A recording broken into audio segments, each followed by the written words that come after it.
मैं तो मेरी पार्टी इजाज़त देगी तो चुनावी राजनीति से दूर होकर के सेवा का काम करना चाहता हूँ। यहाँ 10 की 10 लोकसभा सीट हरियाणा में भाजपा की आएंगी। हमारी जो कलम की ताकत है इन किसानों की दी हुई है, इनके भलाई के लिए है, इनकी सेवा के लिए है। तो इस किसान के लिए हम कुछ कर सकते थे, इस इलाके में हुआ है और भी जो किसान कहेंगे वो हम करेंगे। जनप्रतिनिधि थे वो ये कि भ्रामक प्रचार करते थे कि कभी एसवाइएल का पानी आएगा, जगह नहीं बचेगी।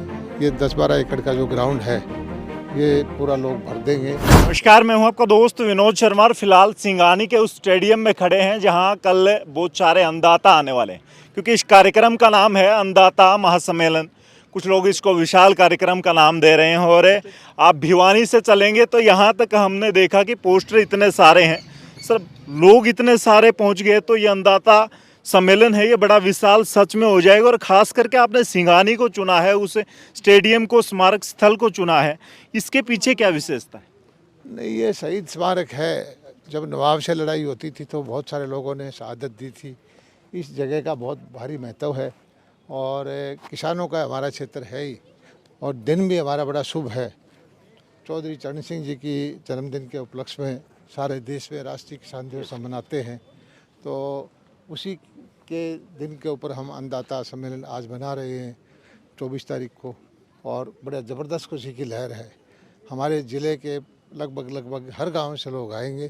किसानों में बड़ी उत्साह है और आप देख रहे हैं कि पहली रैली ऐसी कर रहे हैं हम जिसमें ना कुर्सी है, दरी पे बिछा के जैसे किसान हुक्का पे बैठते हैं ऐसी तरह से बैठ करके ये रैली होगी। अच्छा, जब तिरंगा यात्रा शुरू होती है, बड़ा अलग सा समय था। उस दौरान भी सबसे पहले शुरुआत बहल इलाके से, लोहारू से आपने की थी।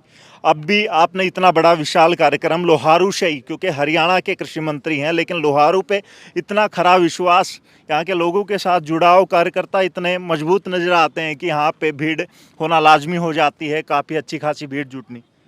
देखिए, कार्यक्रम में चाहे वो ट्रैक्टर रैली का हो चाहे आज का हो, मैं नहीं करता, किसान भाई करते हैं, हमारे लोग करते हैं। और इस बार तो हमारा जो भारतीय जनता पार्टी का किसान मोर्चा है उसने इसका सहयोग काम किया है।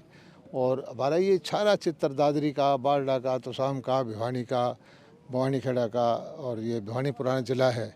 मैं समझता हूँ कि कोई भी ऐसा विधानसभा का क्षेत्र नहीं होगा जिसमें से 10-15-20 हज़ार आदमी ना आए। सर, कुर्सियाँ जब रहती हैं, हम पूछते हैं कि कितनी कुर्सियाँ लगी हैं, भीड़ कितनी होने वाली है, लेकिन ये तो खुला ग्राउंड है और खुला ग्राउंड रखना, लोगों से कुर्सियाँ नहीं भरती। आप ग्राउंड भरने के लिए कितनी संख्या मान के चल रहे हैं, कितने किसान पहुंचने वाले हैं? ये तो कल टाइम बताएगा। और मैं इसमें क्या बोलूँ, मुझे अपने लोगों पे पूरा भरोसा है कि यहाँ पर जो है जगह नहीं बचेगी। ये 10-12 एकड़ का जो ग्राउंड है ये पूरा लोग भर देंगे और उनके भरोसे को देखते हुए मैंने इतना बड़ा ये ग्राउंड चुना है, क्योंकि लोगों से पूछ के मैंने किया है और उन्होंने कहा था कि ग्राउंड ये क्या, इससे बड़ा ग्राउंड कहीं और हमारे क्षेत्र में उपलब्ध नहीं है, वो उसको भी भरने को तैयार है। चौधरी चरण सिंह जी का जयंती है और अन्नदाता सम्मेलन है और चुनावी साल में हम लोग जाने वाले हैं अब एक सप्ताह बाद। तो कोई बड़ी घोषणा हो सकती है, क्योंकि बीजेपी के सर्वा चाहे बात करें प्रभारी की, अध्यक्ष की, या मुख्यमंत्री साहब खुद मौजूद होने वाले हैं, तो लोहारू की इस धरती से बड़े ऐलान हो सकते हैं। देखिए, किसानों के लिए जितना काम हमारे मुख्यमंत्री मनोहर लाल जी ने किया है, हमारे प्रधानमंत्री नरेंद्र मोदी जी ने किया है, इतना पहले कभी नहीं हुआ। आज किसान को बीज से लेकर बाज़ार तक हम उंगली पकड़ के चलते हैं। सिंचाई की योजनाएं हैं, फसल बीमा योजना है, मंडियों में भाव देना है, भावांतर भरपाई की योजनाएं हैं और फसल विविधीकरण की योजनाएं हैं। तो और भी जो कोई मुद्दा अगर निगाह में आएगा, लोगों की जो मांग होगी, पहले भी किया है और अब भी करेंगे। नहरी पानी की बात करें या इस इलाके की बात करें, मरुस्थल से जुड़ा हुआ इलाका है, टिब्बे हैं खास करके यहाँ पे, लेकिन नहरी पानी आज हर नहर में चलता। आपके कार्यकर्ता हमेशा आपको चौधरी बंसीलाल की छवि के तौर पे मानते हैं। कितना संतुष्ट हैं यहाँ किसानों के लिए? लगभग 4 साल आपने काम किया है जिस तरीके से मंत्री के तौर पर, कितना संतुष्ट हो पाए खुद? देखिए, इस इलाके के अंदर लिफ्ट इरिगेशन की स्कीम चौधरी बंसीलाल जी ले आए और उनके जाने के बाद ये नहरें बिल्कुल टूट गई थी, पावर हाउस ख़त्म हो गए थे, पानी आता नहीं था। और जो भी जनप्रतिनिधि थे वो ये कि भ्रामक प्रचार करते थे कि कभी एसवाइएल का पानी आएगा तब इस नहरों में पानी आएगा।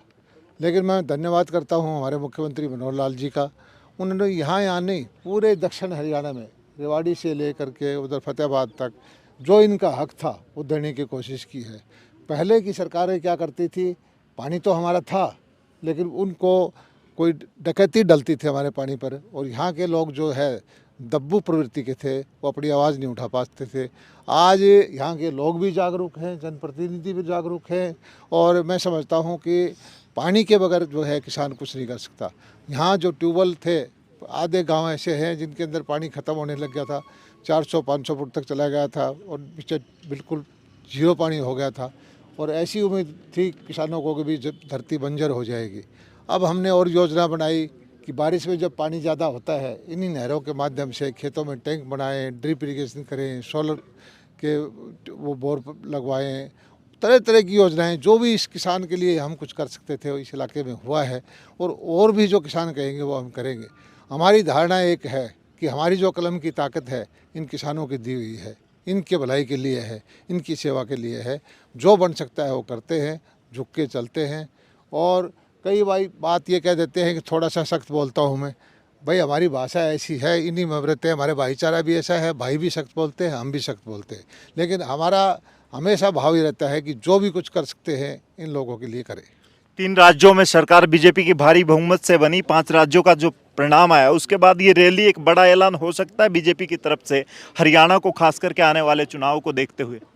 देखिए, लोकसभा के चुनाव सिर पर है और विपक्षी पार्टियां बाहर की विदेश की कंपनियां हायर करके एक भ्रम फैला देती हैं कि इस बार हम ये कर देंगे, इस बार हम ये कर देंगे, लेकिन आम आदमी के, गरीब के, किसान के, मजदूर के दिल में जो हमारी नीतियां हैं, जो जन कल्याण की नीतियां भारतीय जनता पार्टी ने चालू की है, उसका परिणाम है कि देखिए छत्तीसगढ़ का रिजल्ट, राजस्थान का रिजल्ट, मध्य प्रदेश का रिजल्ट, वही रिजल्ट यहाँ 10 की 10 लोकसभा सीट हरियाणा में भाजपा की आएंगी, और भारी बहुमत से जो है सरकार तीसरी बार मनोहर लाल जी की बनेगी। आपकी भी चर्चाएं चल रही हैं सर, और बहुत सारे ऐसे बड़े नेताओं की चर्चाएं कि लोकसभा में बड़े चेहरे उतर सकते हैं, तो अभी कुछ नीचे नीचे भी आप लोगों के दिमाग में भी आप तक बात पहुंच चुकी है कि पार्टी में क्या चल रहा है, या फिर वो वैसा ही होगा जैसे कि ये 3 मुख्यमंत्री उतारे एकदम से चिटाएगी और नाम आएंगे?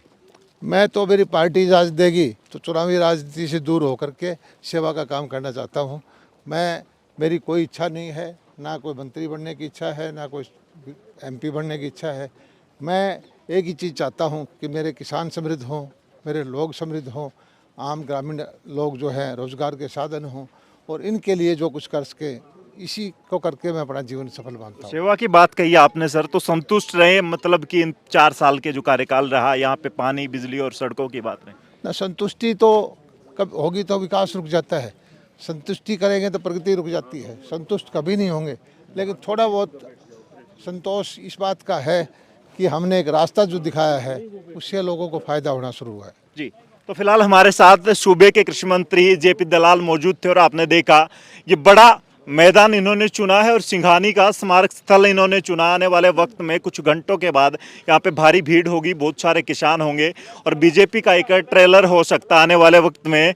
इलेक्शन से पहले ये एक बड़ी रैली सिद्ध साबित हो सकती है, क्योंकि इतना बड़ा एरिया कृषि मंत्री JP दलाल ने चुना है। फिलहाल आप लोगों का क्या कुछ कहना है, इस वीडियो को शेयर करते हुए कमेंट में लिखे। तब तक के लिए धन्यवाद। राम राम, जय हिंद।